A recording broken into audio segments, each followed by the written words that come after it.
मोहम्मद हजरत का पैगंबर बनने के बाद क्या घटनाक्रम हुआ, तो इस पर हम आगे बढ़ते हैं। मोहम्मद पैगंबर का मदीना पहुंचने पर विरोध। ये मदीना कैसे पहुंचे? ये जो मैंने आपको याद होगा कि हीरा की जो मैंने बात की, जहाँ उन्हें ज्ञान मिला और जो जन्मस्थली के पास की जगह है, वहाँ से वो मदीना क्यों पहुँचे। यदि आपको याद होगा, नक्शा फिर से देखें तो इस नक्शे में मक्का और मदीना कहाँ बने हुए हैं? अरब में पूर्व की ओर। पूर्व की ओर ये समुद्र तट से थोड़ा अंदर हैं, और मक्का और मदीना की दूरी देख लीजिए। ये व्यापारिक केंद्र भी थे और एक तरीके से यहाँ की जलवायु भी थोड़ी बेहतर थी। ऐसी क्या बात थी कि जिससे इनको मदीना पहुँचना पड़ा? और फिर मदीना में क्या घटनाक्रम हुआ? मोहम्मद पैगंबर के जो अनुयायी थे, उनकी संख्या तो धीरे धीरे बढ़ रही थी, लेकिन बहुत धीरे धीरे, और जितने अनुयायी नहीं बढ़ रहे थे उससे ज़्यादा उनका विरोध बढ़ रहा था। विरोध के कारण क्या थे? यदि आप पूर्व ज्ञान पर जाएंगे जो पहले बताया गया, तो मैंने आपको बताया था कि वहाँ का जो जीवन था वो मूलतः कबीलाई जीवन था, और कबीलाई जीवन में संघर्ष और यायावर प्रवृत्ति और खानाबदोश प्रवृत्ति बनी है। तो ये यायावर या खानाबदोश प्रवृत्ति भी मोहम्मद पैगंबर के विचारों के आड़े आई, बाधक बनी। उसके साथ ही मैंने आपको बताया था कि ये जो कबीले थे, इन हर कबीलों के अंदर भी कुछ विभाजन थे और हर एक के अपने अपने देवी देवता थे। दूसरे शब्दों में आपको याद होगा, मैंने बहुदेववाद की बात की थी, और साथ ही मैंने कहा था कि ये लोग अपने अपने देवी देवताओं की मूर्तियों की पूजा करते थे अपने अपने क्षेत्र में। इनके अपने अपने सबके, जिसको हम आराध्य देव कहते हैं, इसी तरीके के थे और अपने अपने क्षेत्र में लोग पूजा करते थे। अब जब मोहम्मद पैगंबर ने अपने विचारों को फैलाना शुरू किया, तो सबसे पहले तो उन्होंने एकेश्वरवाद का समर्थन किया। दूसरे शब्दों में बहुदेववाद का विरोध करना शुरू किया, और ये बहुदेववाद का विरोध कबीलाई लोगों को और ख़ासकर मक्का मदीना के लोगों को रास नहीं आया। क्या बात थी ऐसी, क्या कारण थे? कारण ये था पहला कि इन कबीलों को डर था कि इनके देवी देवताओं पर चोट पहुंचाई जा रही है, इनके देवी देवताओं को नकारा जा रहा है इस दल के द्वारा जिसके मोहम्मद हजरत मुखिया हैं। देवी देवताओं के अस्तित्व पर प्रश्न किया जा रहा है, तो निश्चित रूप से स्वाभाविक था कि बहुत से कबीले विरोध करेंगे। और दूसरा जो ज़्यादा महत्वपूर्ण कारण था कि उन्होंने स्पष्ट कहा कि अल्लाह एक है। ये जो हर कबीले के लोगों की अपनी अपनी देवी देवताएं हैं, ये सब गलत है। अल्लाह एक है, एकेश्वरवाद, एक ही ईश्वर,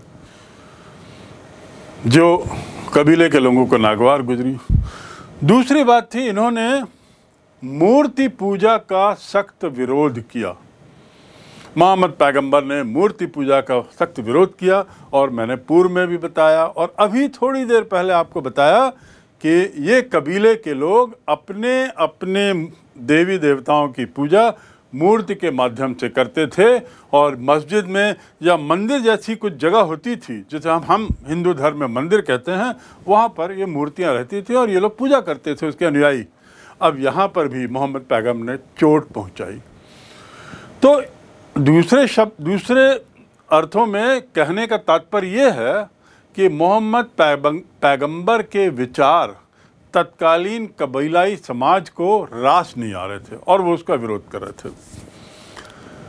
जब 40 साल की उम्र इनकी अवस्था हुई और इनके प्राथमिक शिष्यों में उनकी भतीजी अली, पत्नी खादीजा, अबू बकर, ये सब साथ हो गए, तो धीरे धीरे जो संख्या बढ़ी, और ये कुरैशी तबके के लोग थे, मैंने बताया। तो कुरैशी तबका सर्वप्रथम इनका विरोधी बना। जिस तबके के, जिस कबीले के मोहम्मद हजरत और उनके अनुयायी लोग थे, जिसमें अबू बकर भी शामिल था, वही कबीला सबसे ज़्यादा प्रखर विरोधी बना, और ये विरोध बड़ा उग्र होता गया। लेकिन इसके साथ ही साथ जितनी उग्रता एक तरफ, प्रतिक्रियात्मक रूप से उतना ही उसका प्रभाव मोहम्मद पैगंबर के प्रभाव पर पड़ा और उनका प्रभाव दिनों दिन बढ़ते गया, ज़्यादा से ज़्यादा लोकप्रिय होने लगे, प्रभावशाली हो गए और लोगों को खटकने लगे। खटकने का कारण तो मैंने बता दिया आपको। अच्छा, इसमें एक तीसरी बात और थी। मैंने बताया कि वो मूर्ति पूजा के सख्त विरोधी थे, एकेश्वर वाक्य के पक्षधर थे, अल्लाह ही ईश्वर है, एक ही है, और इस प्रकार बहुदेव प्रथा का विरोध करते थे। इस बात को बारंबार बताने के पीछे तात्पर्य यह है कि आपको याद होगा कि मक्का मदीना में, खासकर मक्का में, ये जो कबीले थे इनके अपने देवी देवताओं की मूर्तियाँ एक बड़ा जो काबा या जो भी स्थल बोलें वहाँ पर रखा हुआ था। और इस प्रकार मक्का जो क्षेत्र है वो एक बहुत बड़ा केंद्र बन चुका था। धार्मिक केंद्र तो था ही, इसके साथ साथ वो व्यापारिक केंद्र भी बन चुका था। तो आय का बहुत बड़ा जरिया था वहाँ के कबीलाई शेखों का। अब शेख क्या है? शेख भी मैंने आपको बताया, हर कबीले के मुखिया को शेख कहा जाता था, शेख।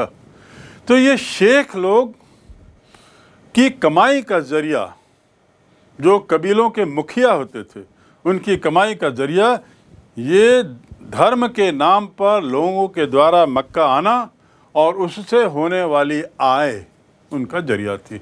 अब मोहम्मद पैगंबर की यदि बात माने तो ये मूर्तियां बेकार, उनकी बात माने तो इतने सारे बहुत सारे जो देवी देवता हैं उनका अस्तित्व बेकार, इनका अस्तित्व ही नहीं है, और आदि आदि। तो स्वाभाविक रूप से इन शेखों के द्वारा भी विरोध बढ़ा।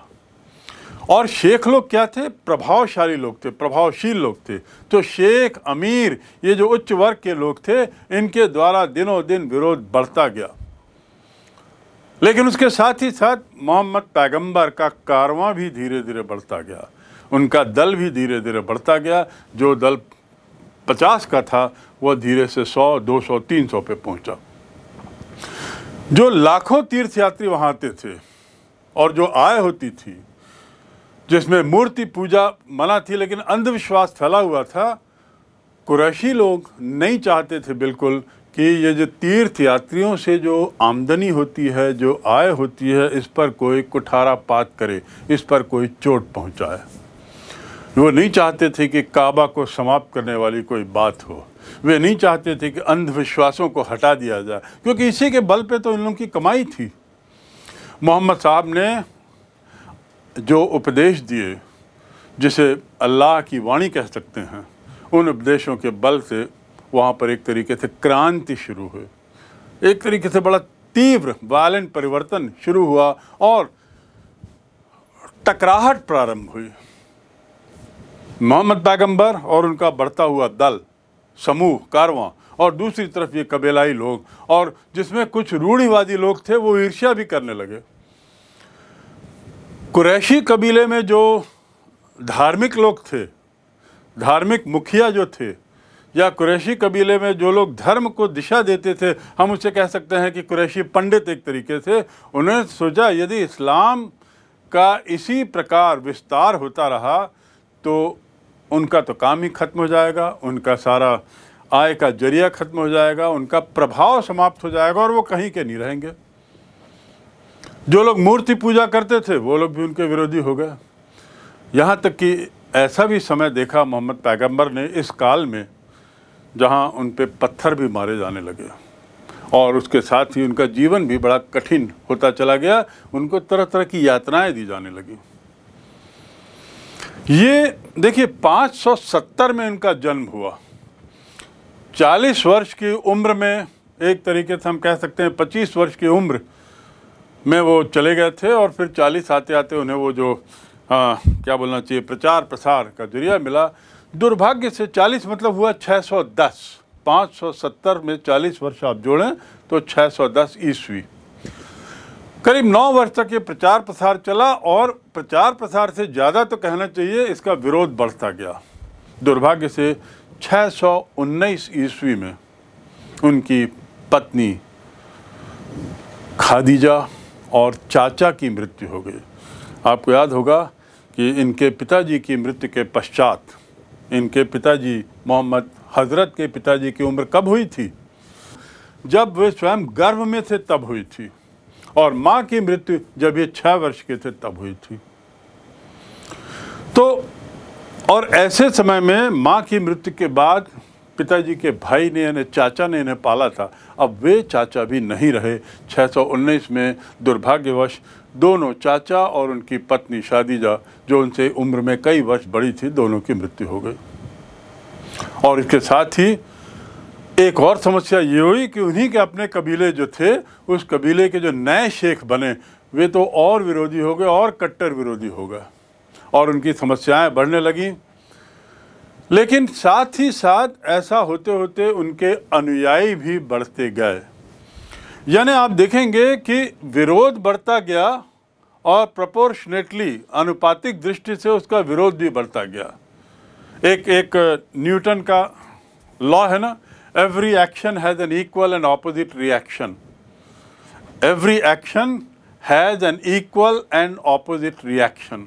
हर क्रिया की बराबर प्रतिक्रिया होती है। शायद यहाँ पे वो सार्थक थी, शायद वो वहाँ पे सही निकल रहा था, और यही होता गया। और धीरे धीरे धीरे धीरे समस्याएं बढ़ गईं, पत्थरबाजी भी हुई और उनके विरोधियों की संख्या बढ़ने लगी। तो इसके बाद क्या हुआ कि वे मक्का आए वापस, और मक्का से मदीना की ओर रवाना होने की योजना बनाई। मक्का से मदीना की ओर रवाना होने की योजना बनाई। ये मक्का से मदीना उनका जाना एक बहुत बड़ा ऐतिहासिक कदम है। लगभग 200 अनुयायियों के साथ वे मदीना पहुँचे, जहाँ उनका बड़ा स्वागत हुआ।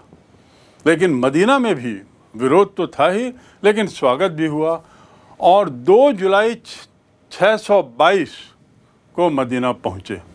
ये जो घटना है, जो 200 अनुयायियों के साथ जो उनका मक्का से निकलकर मदीना पहुंचना जो है, वह हिज्र कहलाता है। हिजरा या हिज्र, दोनों नाम से उसके कहते हैं। और यहीं से मुस्लिम कैलेंडर की शुरुआत मानी जाती है। यानी मुस्लिम कैलेंडर क्या है? हर धर्म के अपने अपने कैलेंडर आ चुके हैं। क्रिश्चियन लोगों का कैलेंडर क्या कहलाता है? Gregory calendar, Gregory GREGORY। Hindu calendar, आप लोगों को मालूम होना चाहिए कि हिंदू धर्म का कैलेंडर क्या कहलाता है? संवत। आपको मालूम होना चाहिए कि संवत और ग्रेगरी कैलेंडर के वर्ष में कितने वर्ष का अंतर है, काल में कितने वर्ष का अंतर है, ये पता लगाएं स्वयं।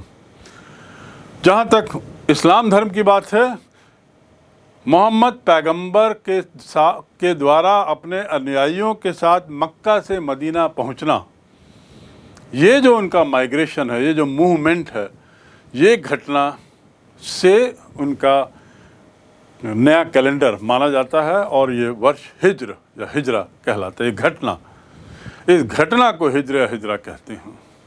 हिज्र या हिजरा इस्लाम में एक अत्यधिक महत्वपूर्ण घटना है। कुरान उनका धार्मिक ग्रंथ,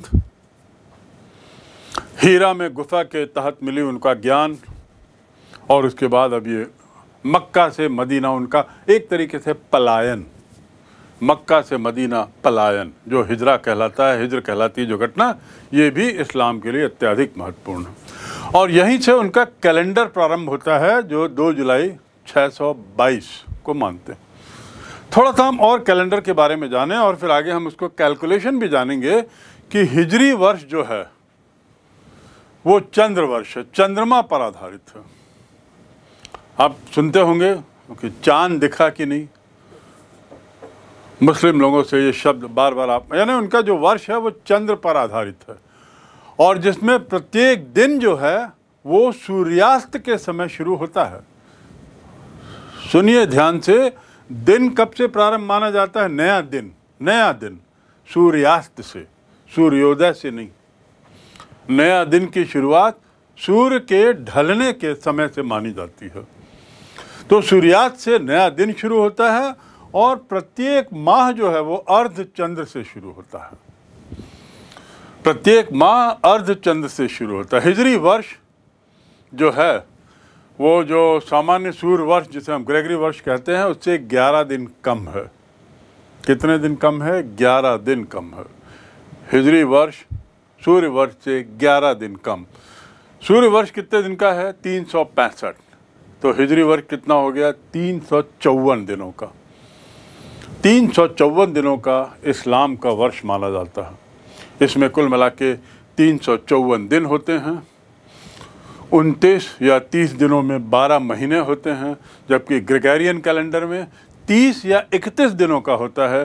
तो यहाँ 29 या 30 दिनों का होता है। इस बात को बैठा लें दिमाग में, क्योंकि आगे हम इस पर एक कैलकुलेशन भी करेंगे। इस पर प्रश्न भी आते हैं कि हिजरी वर्ष को ग्रेगोरियन वर्ष में कन्वर्ट करें आदि आदि। तो अभी फ़िलहाल आप ये जानें कि अर्ध चंद्र के आधार पर होता है इनका महीना, और नया दिन सूर्यास्त से प्रारंभ होता है। हर महीने 29 या 30 दिन होते हैं, और वर्ष में कितने दिन होते हैं? 354, यानी 365 में 11 दिन कम।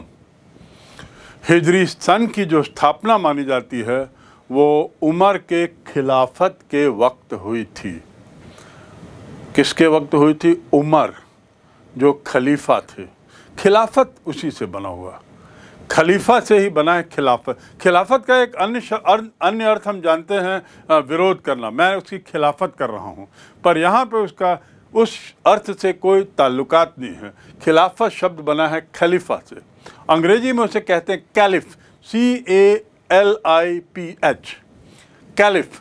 कैलिफ यानी मुस्लिम इस्लाम धर्म का मुखिया, धार्मिक मुखिया, जो बाद में राजनीतिक मुखिया भी बना।